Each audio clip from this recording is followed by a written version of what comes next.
Alright, SSLFamilyDad here with Simple Suburban Living, and today I'm just going to take you through building a custom door and door frame. This is a bonus room project that I'm working on. I have other videos out there kind of going an overview of what I'm doing here, but today I just want to focus in on that.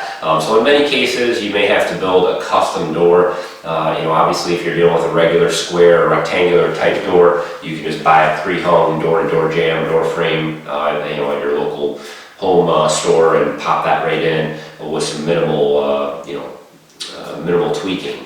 But something like this, where we have these sloped ceilings in our bonus room, we can't obviously do that for our closets here, so we need to use some type of custom door.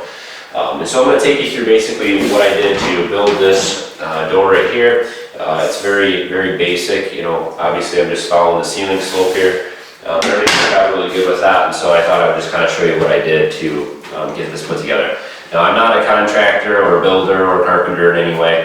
This is kind of an average Joe take on putting something like this together. This is one of the things I had some questions about and had to do a little bit of research on, just kind of how everything went together, and obviously referencing off the other door frames and door jambs that we have in the house. So, but I'm going to take you in here and just kind of show you what I'm working with, the door that I purchased and how I framed in the area, measurements and stuff like that, and then we'll go from there and dig into getting this put together. Okay, so I've measured and cut my first board here, and I'm going to be doing a 3/4 inch wood flooring here on the floor, and so that's important to know what you're going to be putting on the floor as well. But you should be keeping these boards about 1.5 inches off the ground. That gives you plenty of clearance for carpeting or flooring or whatever you need to put there. So we'll go ahead and get these put in. I'm just tacking these in with some brads right now. I'll come back later once everything is kind of in its final position, and we'll go ahead and get this more permanently secured with some larger finish nails.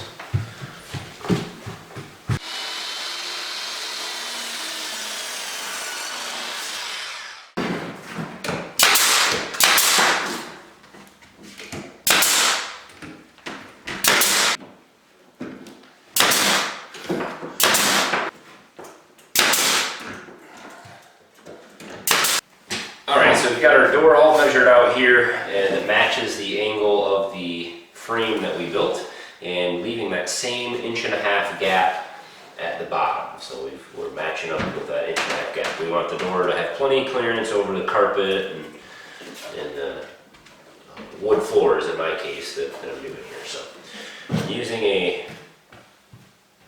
what I think is a straight piece of wood here to draw my line, and let's get that cut out.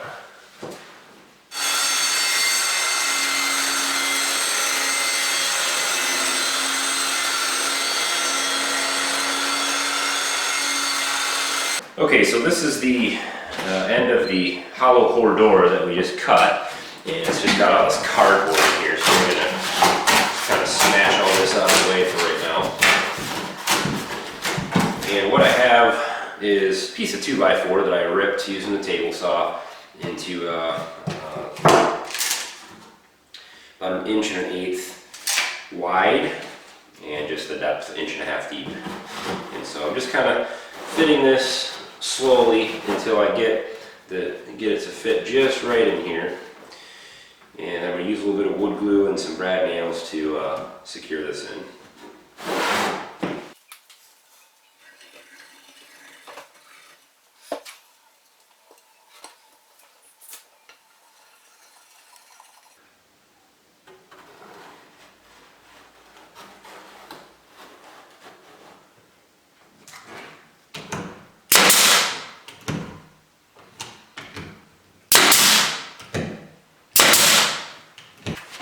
Okay, so the next thing we need to do is get our hinges kind of cut out here, and I'm using these cheaper hinges. I'm not using a full regular hinge, but these seem to be sufficient for this size door.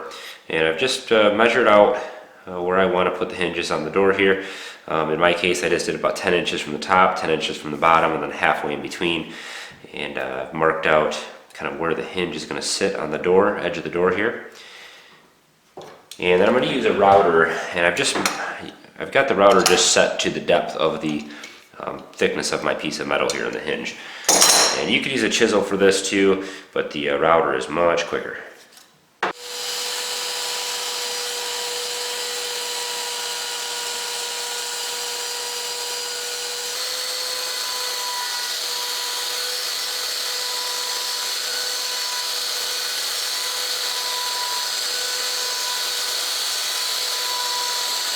And we're just gonna square off some of these corners here with a chisel.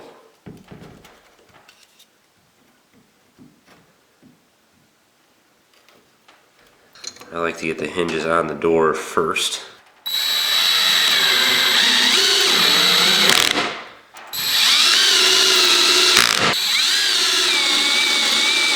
Okay, so we've got our door propped up here, and I'm just going to start marking the hinge locations on the inside frame.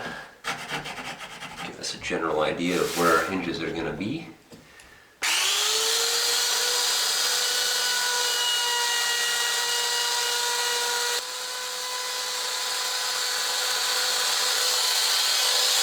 And because of the angle at which the door closes on the corner here, you actually have to shave this off, and you can use whatever tool you want, but I found these little jigsaws work pretty good for this.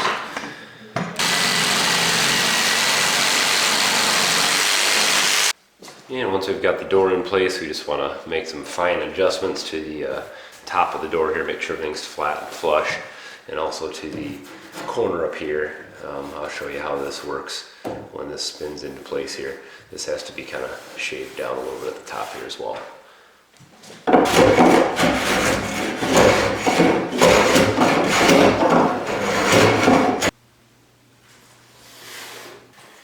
And we've got a bit of an uneven gap here, so we're going to fix that with a few wedges.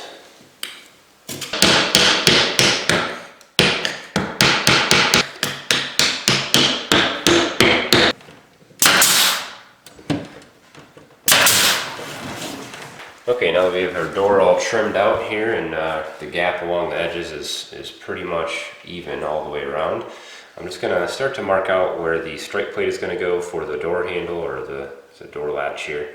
And so I'm just using my hand to hold the door flush with the frame, and I'm just going to give this a little bit of a mark on the inside here. Give me a general idea.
Okay, for the inside backstop of the door jamb here, I'm just cutting a piece of this 1x material, just a 1/2-inch strip, so that I can use that around the edges there, around the frame for the backstop.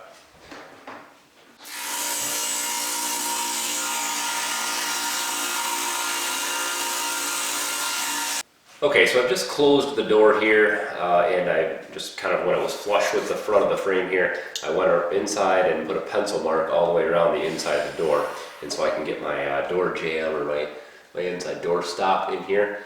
I also put a little bit of wood glue on the back of this as well, just to give it a little extra holding power, and I'm just going to use some 1¼ brad nails to put this in.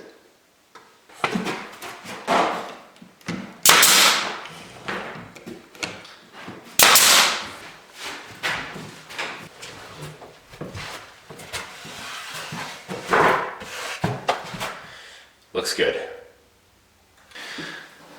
Alright, well that's pretty much it for this project.